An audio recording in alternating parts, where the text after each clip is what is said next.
Hello and welcome along to another episode of this FIFA 19 lower league career with Crewe Alexandra. We're trying to take them on a road to glory from the lowest playable league in England all the way to the top of English and European football. It's season 3 episode 4 and today we've got a home game against one of the most reputable sides in the league and the current runaway league leaders in Birmingham City. We go into it with a few problems which we'll go through in a minute, but if we look at the table quickly you can see Birmingham are 6 points clear of Sunderland and then we're 2 points behind them as we're level on points with Millwall and Luton in the chasing pack. You can also see here from this news item on the right hand side that they've beaten their rivals in the last game. So they won 3-1. I presume their rivals in this league are Walsall because they're the only ones I can think of who are in a similar region. But it's going to be a tough game based on their season so far. So we're not looking forward to it particularly. And we've also got some problems thanks to an updated patch from FIFA 19. Which means that stamina is now atrocious if you play any sort of pressing game. So I watch Luton Town as a season ticket holder in real life. They press all game and they don't all fall on the floor absolutely knackered afterwards. It's been a little bit disrespectful to lower league footballers. They've not been able to control pace in the game, so instead they've just made everyone get tired really quickly to differentiate between players of different levels. So you can see how many players we're going to have to change today, as there are a number of players nowhere near fit enough to play. And even when we've had one game a week recently, we've not always been able to get the full 11 fit after the previous match, which is a little bit strange to be honest. Every footballer in professional leagues can play a game every 7 days. If we go and look at the recent results, you can see how we've done. We've had quite a few games since that Luton one. That was back in October, obviously. So we played against Plymouth in the game after in the Checkatrade Trophy. We lost 2-1. We were 1-0 up and then threw it away. But it was our reserve side, so we had to expect to be inconsistent. We then beat Doncaster 3-0 in the league, and that's why we were saving our first team, so we could push on for that playoff place. We then played Fleetwood and won 3-2. An end-to-end match, but we came out on top and that's all that matters. A fantastic game of football all round. But we did then lose at home to Wycombe on the Tuesday night, again having to rotate due to fitness, and our backup team just isn't strong enough yet, where we've not been able to bring in too many players. So we lost 1-0 in that one, but then we went to Southend and drew 0-0. A fairly decent result to be honest given the circumstances, and we were delighted just to keep a clean sheet and get a point. We then followed that up at home to Walsall with a 2-2 draw. Another point on the board, but we were a bit disappointing in this one. We did come back from 2-0 down with 2 goals in 2 minutes after the hour mark. Our substitutes making all the difference in that one. It was then a third draw in a row against Blackpool away from home. A good result, a very solid performance. And against a pretty threatening side, we absolutely dominated the game and it was a miracle we didn't win it in the end. We then did lose again, however, at home to Coventry, one of the more reputable sides in the league, but it was a 1-0 defeat and a really disappointing performance. We then played against Plymouth. It was an away game which we won 3-0, a really comfortable win, and shows what we could have done in a Checkatrade Trophy with a full strength 11. And then we had a match against MK Dons, the franchise that so many hate. We beat them 2-1 just for those people, and we go into this one full of confidence, but with absolutely no fitness. I'm trying to play as many of the first 11 today, and then we'll rest players for the FA Cup, where we've got League 2 Colchester, who we can hopefully get through against with a few rotational options playing. So a decent run of form. We did have a sticky spell in the middle, but judging by our league position, I'm guessing everyone's had that spell at some point. The only other thing we are considering is bringing back a couple of our young players from their loan deals, just so we've got a few more backup options in the squad. I'll bring back some of the ones who aren't likely to make it, just so we can give them the odd game and not worry if they rot in the reserves. I've moved on to the squad screen because the other thing I want to talk about is player development. You can probably see straight away we didn't have any players in the 70s last time, and Pardew's now rated 71 through good training. Morris is up to 70 and Pole 69. The fullbacks are doing well. McQueen's gone up to 69 as well, and although Justin hasn't gone up a rating since, he is near the top of 67 now, so should go up soon. We haven't got much change in the midfield bar Morgan Gibbs White. We're trying to train up his stamina, and as that's now in the bronze training, it's a bit harder to develop. Panico on the bench is doing well, as is Jay Saunders.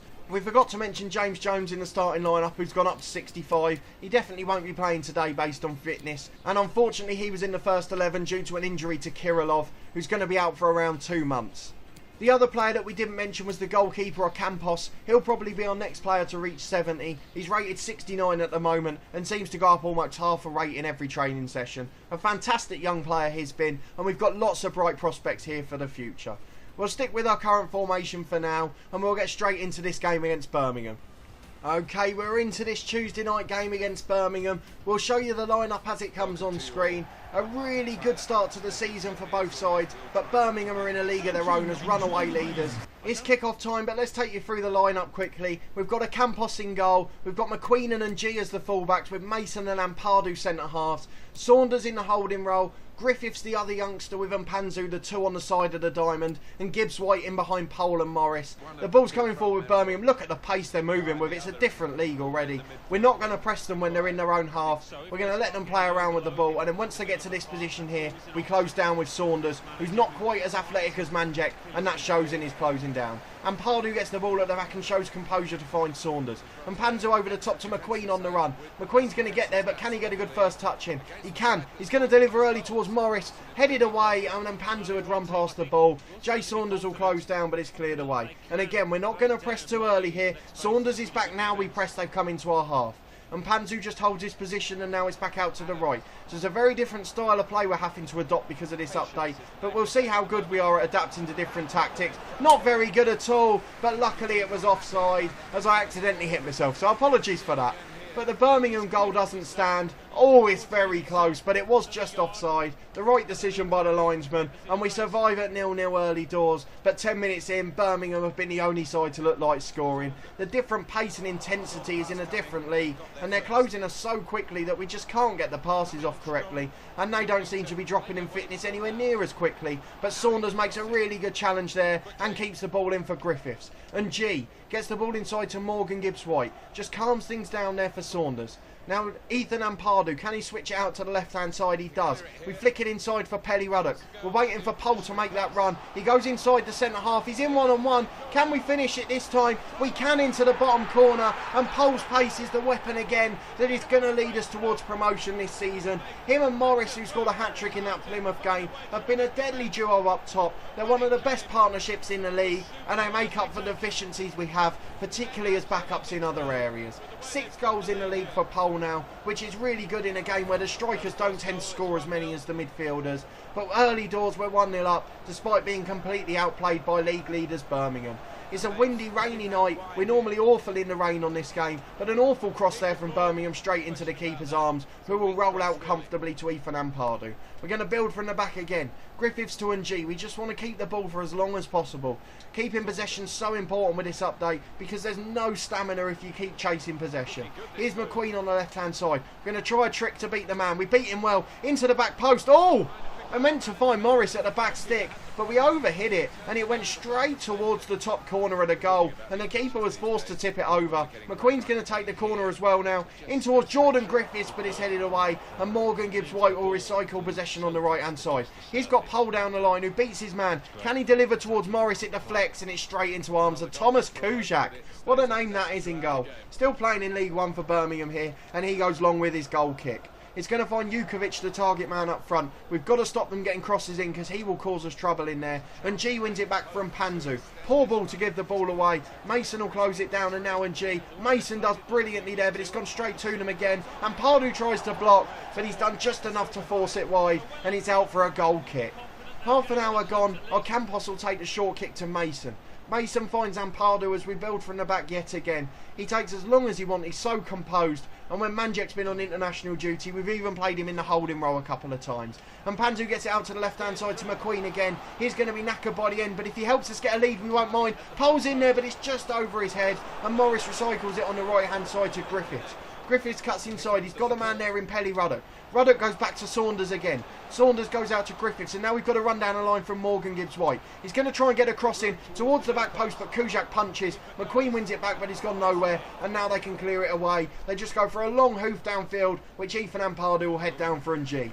Takes it back again, and now he's looking for the man out on the left hand side. He finds McQueen, and having his passing range at centre half is making such a difference. Saunders to Morris, and now Morgan Gibbs White. He goes back inside to Pelly Ruddock. Ruddock finds Saunders, and we've got an overlap on the right if he can find it. It's Ng. Ng finds it down the line to Morris, tries to get the cross in, but it's just beyond him, and it goes out for a goal kick. But a fantastic game, and after some early dominance from Birmingham, culminating in that shot after the goal, we have looked really comfortable in the last 15 minutes. And going into the break, we should lead 1-0 with over 60% possession, which is so crucial to keeping our fitness. The only one that's going to be knackered is Sam McQueen, so Justin might have to come on at left back for the last half an hour, because we're certainly not risking Nicky Hunt in this one. And Pardew with a brilliant run to close down the striker, and he gets it out to Ng, who finds Griffiths. Griffiths inside to Saunders. He's got a run over the top from McQueen again. Great first touch by McQueen. He's waiting for Pole to make the run. He's going to go alone, is he? Great shot, and Kujak tips it away. And now Morris on the right-hand side with the delivery. It deflects on its way behind. Pole can't get on the end of it as it goes behind for a corner kick. But Kujak forced into action by a brilliant marauding run by Sam McQueen at left-back yet again. And Panzu with the delivery towards Pole. Headed away, and it's going to go fall into the Birmingham striker, Jukovic. He'll hold it up, but that's going to be half-time surely. And at the break, we lead 1-0. A brilliant first half performance by the lads, and we'll be back in a moment for the second half. Into the second half, it's Birmingham with the kickoff. They're coming forward early doors. They've got to do better in this half if they want to get back into the game. It's gone forward to Jukovic, the target man, and now Brock Madsen, but he's challenged brilliantly by Pelly Ruddock, and the second time he's closed down too, but he's got it wide. Now Morgan Gibbs White closes Craig Gardner. Craig Gardner gets it down the line to Davis. Davis inside to Brock Madsen in the area. We've got to be careful here. We've forced them back to the edge, and Saunders intercepts, gets it forward to Pole. Pole up to the target man Morris, who can hold the ball up brilliantly. Looks for Griffiths over the top. Can he make it? He's got Pedersen chasing it too, and I think Pedersen's going to win the battle. But can Griffiths still close him down? He's forcing him backwards if nothing else, and he's on their own goal line now with Kujak, who clears the ball up in the air. We're going to make some early changes as we come up to the hour mark, and we'll be back in a second with news of them. Birmingham are coming forward on the right hand side. We're just waiting for those changes to be made, and then we'll get back into the action with our new fresh players on the pitch. Morgan Gibbs White wins the ball back. He's going to be one of the men coming off. Perry and G's won the ball back. We've got low controller batteries. There's a good time for it. There's the ball on the halfway line. Hopefully they'll last the game. Sam McQueen on the left hand side. He's coming forward over halfway. Another one of the players that's going to come off. He's waiting for an overlap and no one's going. Pelly Ruddock finally does make that run, and now Pole's in behind. He's got Morris in the middle. Why did he pass? I should have shot. But it's behind for a corner kick, and those changes will now be made. Panico's down to take the corner. I don't think he's the best man to take it. Surely not. Let's see if we've got anyone else who can do it. James Justin takes them for Luton and does them well, so we'll get him on them for this one. Justin in towards the front post, and Griffiths loses out in the air. Someone else was sliding for some reason, but Ampadu gets it forward to Justin again. Justin crosses to the back post, and it's knocked away for the second time, and G wins it back for Ampadu though, and we start again with Mason on halfway. Out to the left hand side to Justin and Saunders. Manjek's one of the men that's come on in the holding role. He's on for Morgan Gibbs White, and we push Saunders forward a bit. We've brought on James Justin at left back. He's come on for Sam McQueen, who was absolutely knackered, and Pole's now come off for Panico up front. A like for like replacement running in behind. Justin's been a bit slow on the ball there. He's already knackered when he's coming onto the pitch, which doesn't help. We're not closing down just yet. Manjek's trying to get back to cover the left though. Nowhere near, and for some reason he was sliding again. Mason's gone down to the channel, the centre half. Does enough, and now Ampadu can head away brilliantly. With Panico's tried to close down the ball, but he's not got there, and Ampadu has to head away for the second time. Morris in the air loses out. He's been beaten to it, but Manjek gets the second ball. Finds Panico down the left wing. Can he beat the fullback? He can't. Harley Dean's come out from the wing, to close him down. We're waiting for the run of Morris into the middle. Morris cuts it back to the edge of the box to Griffiths. Tries to beat his man, but he's got no energy left, and he's just cleared away now for Birmingham. Jukovic coming over halfway, and Mason will close that down, but the keeper's there, and he'll take as long as he can. We're going to do the absolutely awful tactic of going to our goal line and dropping the ball, and then we'll take as long as we can to get the ball out to the left hand side with Justin. Justin goes down the line for Saunders. We're waiting for the run from Panico. He was blocked off. Surely that's a foul, but he's won it back, so we'll take the advantage. Panico's going to cut inside again, and now he's cutting back out. He's got a man in the middle. He's onto the back post for Griffiths. Touchdown to shoot, but he's straight at Kujak. The commentary's been awful in the second half. I can only apologise, but it's a gripping game, and we really should have wrapped things up there. But now on the counter-attack, Birmingham can get an equaliser. Don't forget, this lot are the runaway league leaders, but Mason does brilliantly to head it away for Saunders. Controlled it as well, and Griffiths plays the 1-2 with him. Panico's running down the line again. Been brilliant since he come on, the young lad. He's finds Saunders. Saunders into the middle to Griffiths. He's going to flick it on to Perry and G. And G's on the overlap. He's got a delivery if he can find the man in the middle. Panico's lost out. Ruddock wins it back for Panico again. But they're just ditching challenges. Last ditch challenges is what I meant to say, by Birmingham to get away with it. He's coming over halfway down the right hand side with Davis. And now we're caught out of position, and this could be a late equaliser. Into the area, Davis unopposed. Mason's going to close down as he... They've gone for the shot at the near post. That was definitely the wrong option. They had 2-on-1 in the middle, but thankfully he went for the shot, and Campos with a brilliant save to put it behind for a corner. Just into the last minute of stoppage time, and we've just got to survive this corner and we're fine. It's gone in, it's headed from the edge of the area, but it's wide of the post and the whistle goes, and we managed to hang on for a 1-0 win against the league leaders. A fantastic defensive display, a hard working effort from the lads, and a one bit of quality in attack manages to get us the win. Pole with the goal, a fantastic early strike, and we managed to cling on in the second half.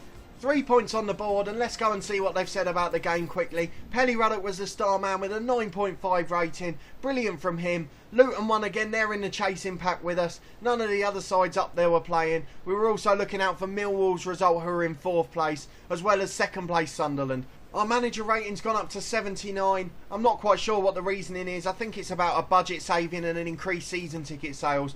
But we should be getting a higher gate with the way we're playing and performing at the moment. We're right up there in League One, and we've got a nice distraction coming in the FA Cup next time out. We'll just go to our calendar to see when we'll next be back, so bear with me while we get there.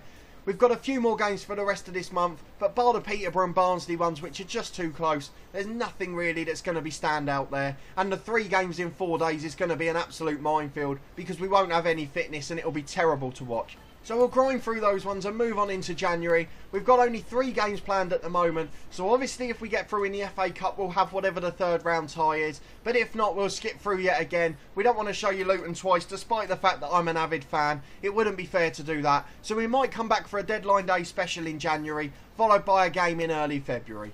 But that will be all for this episode. If you did enjoy it, please put a thumbs up on the video. Let me know down in the comments what you think of our side and the way they're developing. Where do you think the weak link in the team is, and where do we need to improve in January? We've got to sell to buy, but if we can get a player in, where do you think we should strengthen? Subscribe to the channel for daily FM19 content, as my channel name gives away, from 2 FM19 stories. Firstly, the head coach, where we work under a director of football with no say in transfers and contracts, as a journeyman that can move from club to club. And secondly, part of the furniture with Torquay United, a one-club challenge a bit like this one, but in FM19, where we tried to take the side from the lowest playable league, the Vanarama National League South in that one, all the way to the top of world football. There'll also be a brand new video from this series every Friday at 4:30, but a massive thanks for watching this one as always, and we'll see you next time.